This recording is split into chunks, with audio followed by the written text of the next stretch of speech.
Assalamualaikum warahmatullahi wabarakatuh. Sobahul khair soleh-solehah, bagaimana kabarnya hari ini? Semoga sehat selalu ya. Baik soleh-solehah, kali ini kita akan sama-sama belajar materi di tema 2 di pembelajaran 1. Nah, sebelum kita mulai belajar, marilah kita berdoa bersama-sama. Kita berdoa dengan membaca basmalah bersama-sama. Wahid Isnen Salasa. Bismillahirrahmanirrahim. Semoga dengan bacaan basmalah tadi kegiatan kita bisa berjalan dengan lancar. Oke soleh-solehah, sekarang kita mulai ya belajarnya. Halo soleh-solehah, Ustazah ingin bertanya nih, siapa di sini yang suka bermain? Wah, hampir semuanya suka ya bermain. Oke soleh-solehah, kali ini Ustazah akan menjelaskan berbagai permainan yang dapat kalian lakukan serta bagaimana cara permainannya. Diperhatikan baik-baik ya. Yang pertama, galasin.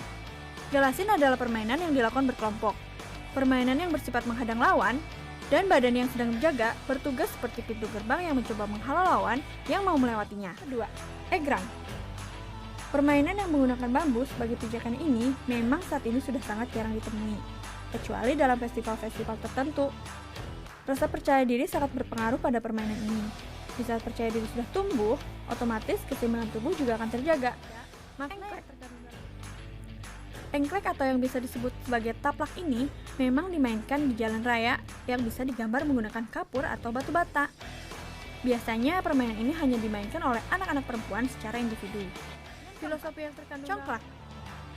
Mainan ini dilakukan secara berpasangan dengan cara mengisi lubang-lubang yang ada dengan biji yang disediakan. Yang kelima, home pimpa. Sebelum memulai beberapa permainan, biasanya kita melakukan yang namanya home pimpa atau gambreng untuk menentukan kelompok atau siapa yang jalan duluan. Undian petak umpet. Permainan yang mengharuskan kita bersembunyi dari penglihatan teman yang sedang jaga hingga pada saatnya kita ditemukan dan yang jaga berteriak "Hong" sambil disebut namanya. Maka yang ketahuan dari tempat persembunyiannya tidak dapat pergi kemana-mana, harus berdekatan terus dengan orang yang menemukannya. Sembari yang terakhir, lompat tali. Permainan lompat tali mungkin banyak digunakan oleh perempuan, namun tak jarang anak laki-laki juga suka bergabung. Permainan lompat tali yang terbuat dari karet ini memang memiliki tinggi dan rintangan yang semakin tinggi.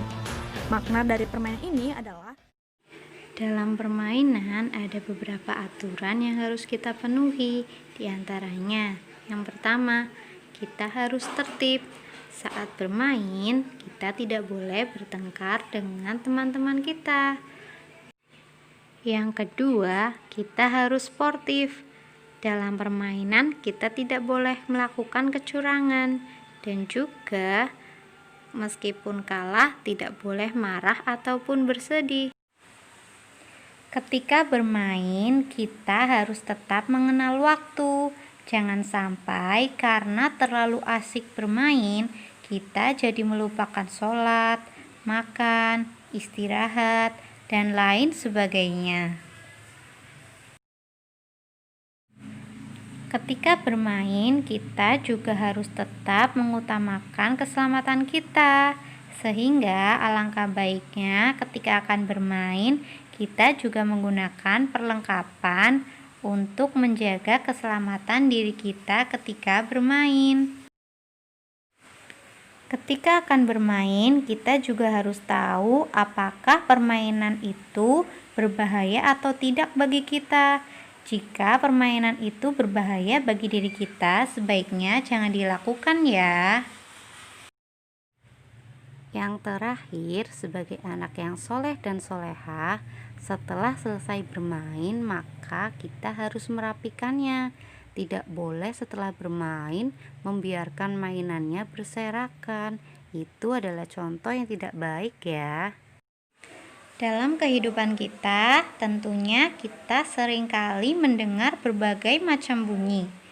Bunyi dapat dibedakan menjadi dua bagian, yaitu bunyi alam dan bunyi buatan. Bunyi alam yaitu bunyi yang berasal dari alam. Sedangkan bunyi buatan adalah bunyi yang berasal dari manusia atau yang timbul karena aktivitas yang dilakukan oleh manusia. Apakah ada yang tahu apa saja contoh bunyi alam? Kita pelajari bersama-sama ya contoh bunyi alam. Bunyi ombak,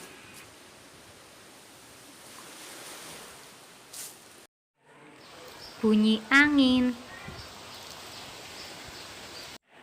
bunyi burung, bunyi kucing. Selanjutnya kita akan mempelajari contoh bunyi-bunyi buatan. Diperhatikan baik-baik ya. Bunyi drum, bunyi gitar, bunyi pintu diketuk, bunyi tepuk tangan,